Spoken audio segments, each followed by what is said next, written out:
Beauty parlour में makeup कराई के दुल्हन नियन सजाली लगाई के फेयर लभली हमर पगली कहाँ चलली लगाई के फेयर लभली हमर पगली कहाँ चलली।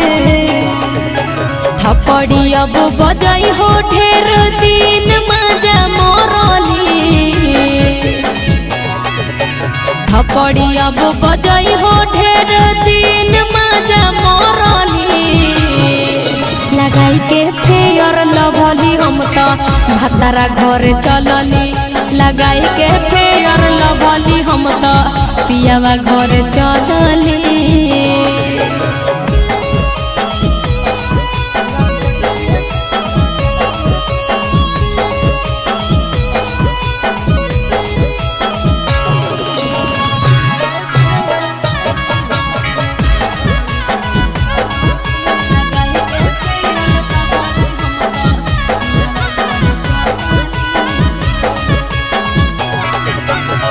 नैहर के नाता गेली भई हो ससुरार से 100 दिन भतार के गे कदिनैया।